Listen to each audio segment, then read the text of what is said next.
We're all familiar with the word anxiety, but a lot of times we have it and we don't know what it is, or that we don't know that we actually have it.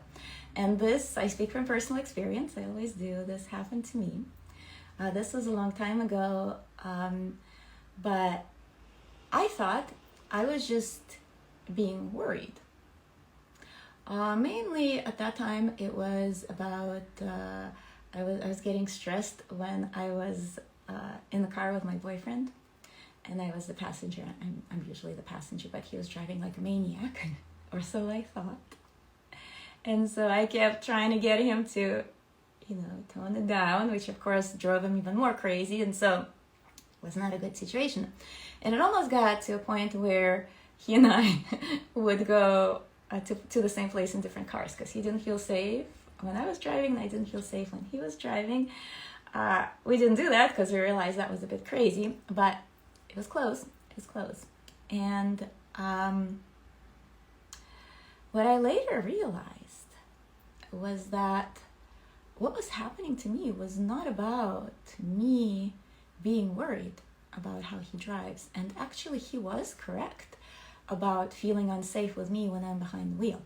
Now, that is not to say that he didn't play a role in it, but it was an interesting discovery for me.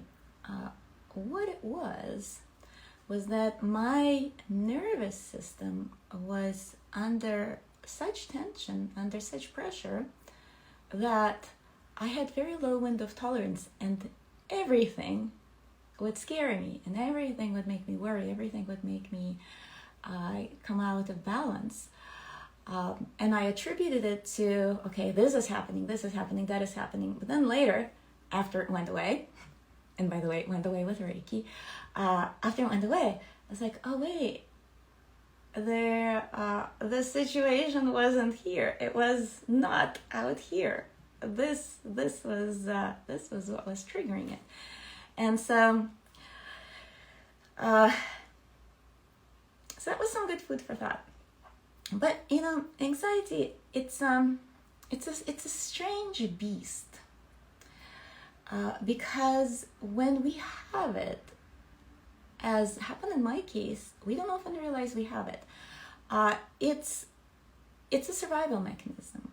Having fears, having anxiety, it's actually a good thing from a survival perspective, because we're on alert. We're looking out for things that can be dangerous, and we are staying safe. So from the evolutionary perspective, fear and being on high alert is actually what allows us to survive as a species. The problem is, these types of things are not meant to be constant. We are meant to have an experience, say a stressful experience, running away from a big bad wolf. And then once we run away, that situation is meant to end. And those chemicals that are released in our body, they should stop releasing, and our body should go into a relaxed state. But in our normal life, here, it doesn't happen. We're constantly on the go. And so the body and the mind, they constantly think that something bad is about to happen. And we get into this cycle that we don't even realize we're in, because to us, it feels like what we're doing is trying to be safe. It feels like what we're doing is useful and it's appropriate. It may or it may not be. So I want to share with you some hidden signs that you may have anxiety. The first one is persistent worry. You just worry about different things, and it happens to me. And I love tracing my thoughts. Sometimes it gets a bit too much, when you're constantly thinking about what you're thinking about. It can drive you a bit crazy. But I traced my thoughts, and I realized that when I worry, it almost doesn't matter what I worry about. My brain will find something to worry about. And of course it will. There are lots of things happening in the world to us to hyper focus on and to stress about. And this, so the question is, so here the question is not whether an actual event is triggering anxiety, but the anxiety is catching on or attaching itself to an event as an explanation. So think about, trace your thoughts, think about them, and see, do you worry about specific things, or does your brain just jump to different things to worry about? Another one is inability to sit still and relax. I mean, that's obvious. The body is in a fight-flight state. It can't sit still. Another interesting one, which was a big discovery for me, was muscle tension. Once I started working through my inner turmoil, once I started balancing my energy, balancing my mind, I realized that my muscles got much softer, like physically, like I was much softer. I realized I had much more flexibility, and my joints stopped hurting because the muscles got softer, so they stopped pulling on the joints. So this muscle tension in the body, which I actually used to think I had strong muscles and that's why they were so tight, was actually stress and anxiety causing all of my energy to collect in the muscles so I can run away or fight. So if you're constantly experiencing muscle tension, chances are it's not about the muscles. Chances are it's about your life.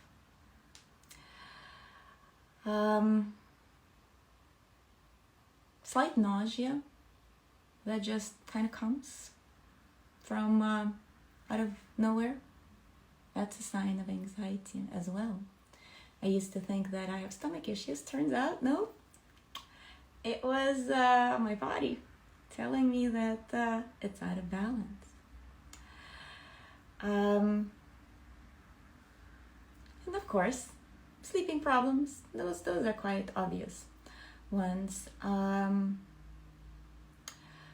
A big one that gets people is, and we don't even notice it, is avoidance of going places, or avoidance of having fun, or avoidance of going to hang out with people. So a lot of times when we have anxiety, we don't know that we have it, but we just don't want to do anything or go anywhere because the body is like, stress, more stimulation. I don't want to go there. And that's a shame because we miss out on life when we lock ourselves indoors. Now, what I'm talking about, this type of anxiety is not one that you can clear by positive thinking. It is not one that you can clear by visualizing positive outcomes. It is not the one you can self-talk yourself out of. A lot of times even meditation will not help it. And the reason for that is because this kind of anxiety comes from below the neck.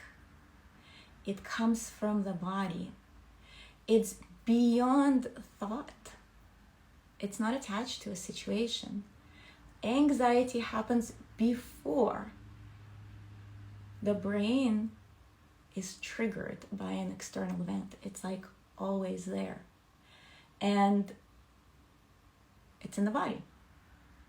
Basically, the best way to describe it is the body or the nervous system is stuck in fight, flight, freeze, or fawn. Now we have 4 different states.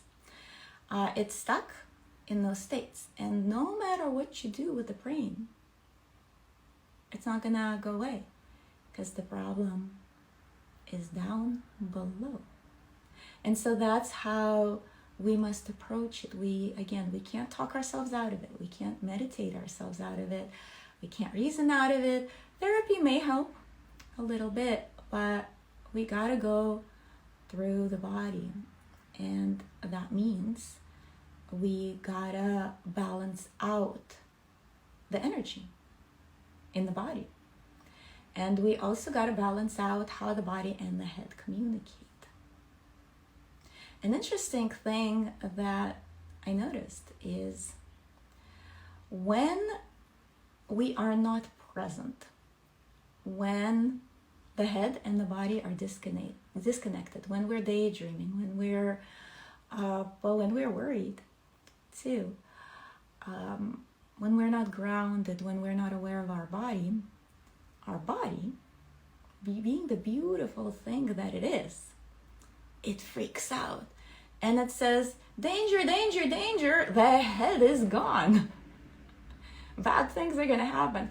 And the heartbeat increases, we get nervous, the body starts giving you symptoms of anxiety.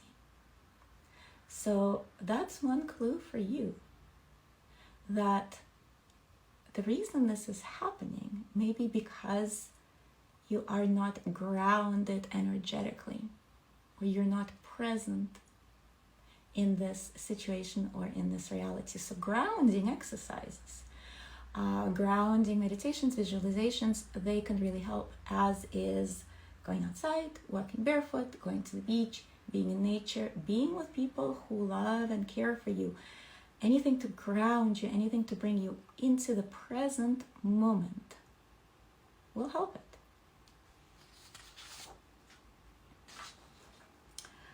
What else we can do? Oh, by the way, I forgot to mention, constant fatigue, lack of motivation, lack of concentration are also signs of anxiety. Especially the constant fatigue, because anxiety takes a lot of resources. It takes a lot of energy. And so we're using all of that energy up to be stressed, to tighten our muscles, to worry, and there's no energy to live. And so if you are finding yourself having no energy despite sleeping well, despite eating well, check in with your body, check in what's happening with it. But back to dealing with these symptoms. Once the stress is out of the head and in the body, our nervous system starts to act independently because it wants us to survive. It's kind of like one of those, when you touch something hot and you move your hand away, even before you realize you touched something hot, that's our body reacting before our brain does. It's kind of like that. Micah, you said, I've been just saying to someone that I'm in constant state of anxiety. It's just a natural, it's a natural part of my job, or it's a natural part of life? I think there's a typo there, but I get what you're saying. Yeah, I totally get you. And I was in the same space. When you feel a certain way for a long time, you think it's natural. You think it's normal, but it's not. The nature of the job, so constant state of anxiety is the nature of the job. That's true, but it doesn't have to be. It's kind of how we explain it to ourselves. For those of us who are joining us, we are talking about anxiety, the kind that you can't think yourself out of. So anxiety is really a reaction to our environment. So the job is natural. The state of the job is natural, but how we respond to it, how we react to life, how our body reacts to it, that is changeable. That is under our control. And so it doesn't have to be that way. We don't have to be in this constant high alert state. It does take quite a bit of work to get out of it, though, and to not get into it. By the way, I started a little bit late today, and so we're gonna go 10 more minutes, because I got in a little late today. My printer wasn't working, and I wanted to print out my notes. So what can we do? What can we do when the stress, this anxiety is already in the body?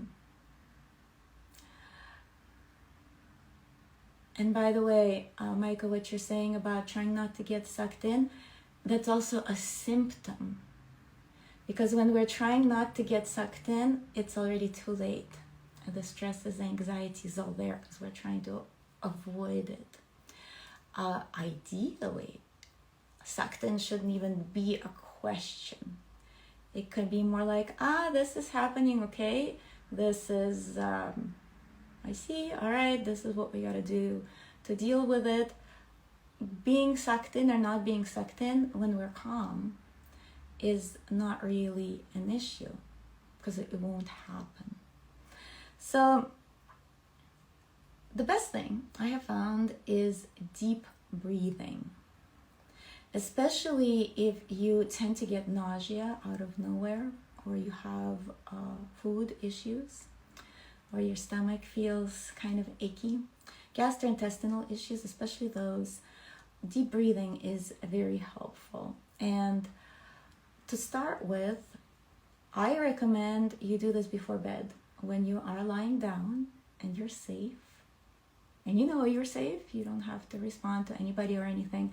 Put your hands on your heart and your belly and breathe deeply. Breathe in deep so your belly rises. So deep belly breathing, when your diaphragm moves, that will signal your nervous system and your body to relax. And deep breathing is an excellent technique to not just deal with anxiety, but to lessen it and eventually make it go away. Start at home when you're calm, when you're lying down, and then incorporate it into your day. Whenever you start to feel that tension, whenever you start to feel your heartbeat racing, whenever you start to have racing thoughts, take deep breaths into your belly. Now, there's a caveat to this. You gotta catch these things when they start, before they snowball down out of control. So that means mindfulness.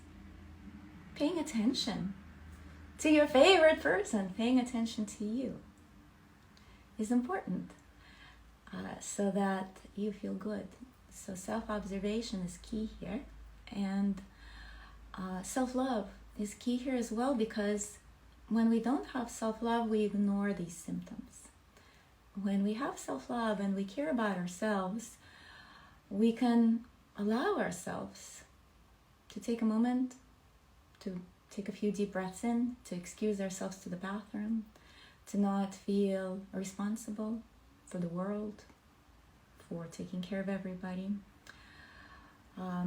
So yeah, observe yourself, and whenever you catch this state of anxiety, this state of tightness, this state of unease, 3 to 5 deep breaths, that's all it takes, and nobody even has to know about it. You can be in the middle of a meeting, you can be in the middle of talking to people. Just breathe deeply and slowly. The other thing that really helps is physical activity. One of the reasons is the physical sensations of anxiety are very similar to physical sensations of when you do activities like running or another type of cardio, or even weightlifting. You know, your heartbeat fastens, your breathing rate becomes quicker, your breathing becomes shallower. Those are symptoms of anxiety. Those are also symptoms of physical exertion. So when we have physical exertion, what we do is we teach the body that these symptoms are not always a bad thing. We teach them that the fact that the heart is racing and the breathing becomes shallow is not necessarily something to react to in a negative way. It's just the body being the body. And so that helps the mind to be calm and to not be triggering the body even more. So that helps prevents, again, the snowball effect when we teach the body that these symptoms are not always anxiety. Next one is relationships.